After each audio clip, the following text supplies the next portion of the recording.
Assalamualaikum warahmatullahi wabarakatuh. Hari ini kita akan membahas sedikit tentang benjolan.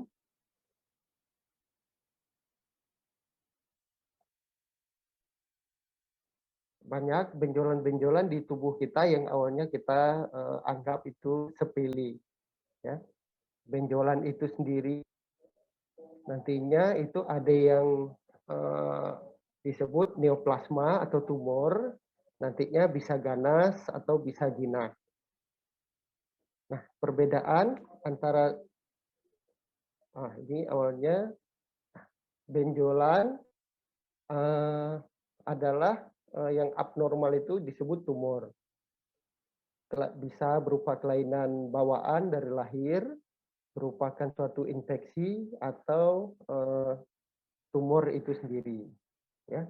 Sedangkan tumor atau neoplasma biasa terbagi menjadi jinak atau ganas. Perbedaan antara tumor jinak dan ganas, jika tumor jinak biasanya tidak ada anak sebar, tumbuhnya lambat, ya, dan tidak menyebabkan kematian biasanya.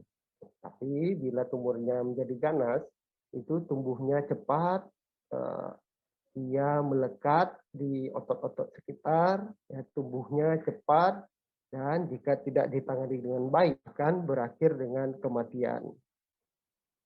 Nah, ini beberapa contoh gambar tumor yang sering kita jumpai di masyarakat, tapi bila tampilan begini biasanya itu merupakan suatu tumor jinak.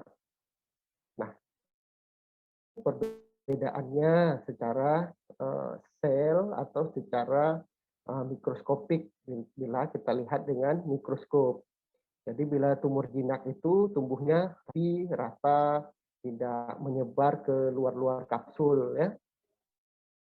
Bahkan bila tumornya ganas, kita lihat di bawah mikroskop, itu tumbuhnya sembarangan, tidak teratur, sel-selnya tidak lagi menyerupai sel-sel yang normal, kemudian dia sudah merobek kapsul dan menyebar ke jaringan-jaringan sekitar. Nah, mekanisme terjadinya kanker itu ada beberapa sebab. Dari sel normal itu bisa dipengaruhi oleh bahan-bahan kimia, bahan fisika atau bahan biologi. Kemudian bisa disebabkan oleh faktor keturunan sehingga sel itu menjadi terpromosi menjadi sel yang ganas atau initiated cell. Nah, idealnya sel ini bisa diperbaiki oleh sistem pertahanan terhadap kanker dari tubuh kita. Nah, bila ini gagal, sel tersebut akan membelah diri menjadi sel kanker.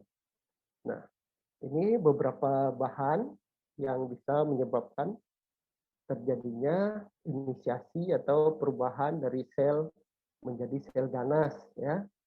Sinar cahaya matahari dari jam 10 sampai jam 4 sore, kemudian radiasi-radiasi sinar X, asap rokok, dan beberapa bahan-bahan kimia lainnya, ya.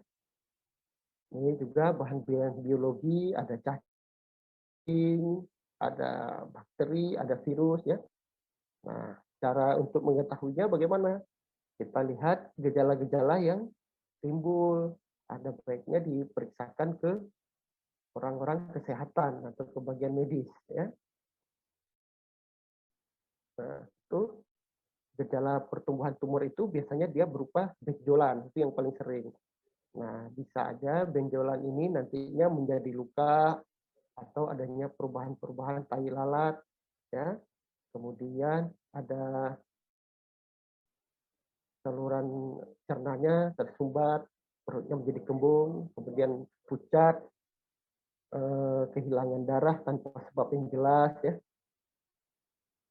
Nah, pemeriksaan yang diperlukan nanti tentu laboratorium, kita periksa dengan foto ronsen, kalau perlu USG, di CT scan, dan pemeriksaan dengan mikroskop, diambil contoh sampel jaringannya. Untuk pengobatan pada tumor jinak, biasanya cukup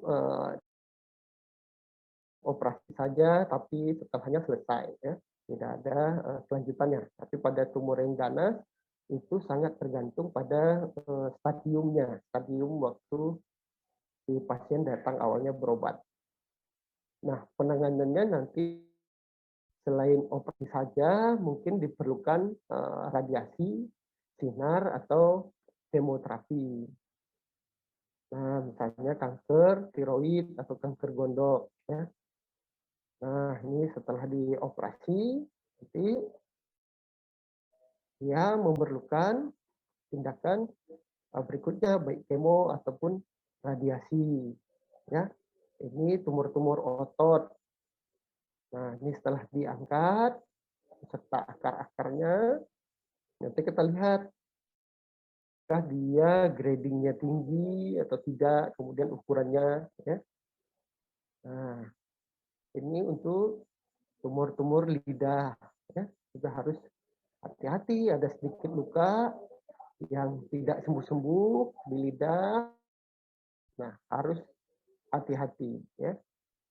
Nah, juga ini pada tumor lidah, leher-lehernya ikut dibersihkan kelenjar anak sebarnya. Nah, ini kanker kulit juga nih, hati-hati bagi kita kan daerah agraris, pertanian, sering terpapar sinar matahari, luka awalnya nggak sembuh-sembuh, makin lama makin dalam, makin lebar, hati-hati tumor kulit ganas. Kalau sudah begini kita harus cangkok kulit nih dari kepalanya ambil. Nah, ya. Nah, hati-hati. Semakin kecil pengelolaannya semakin mudah ya, tidak rumit. Nah, kenapa sangat tergantung pada stadium, terutama untuk kanker payudara ini. Misalnya dia datang stadium 1 itu harapan hidup 10 tahunnya 78%. Artinya bila ada 100 orang yang datang di stadium 1, untuk 10 tahun yang akan datang kita insya Allah masih bertemu dengan 78 orang lagi. Nah, tapi sebaliknya dia datang di stadium 4, stadium lanjut, sudah ada penyebaran kemana-mana, itu harapan hidupnya semakin tipis. Nah, ini ada beberapa antrian lagi yang masih menunggu di tempat kita, ya. Nah, mudah-mudahan ada sedikit menambah ilmu pengetahuan bagi saudara-saudara sekalian. Demikian, Assalamualaikum warahmatullahi wabarakatuh.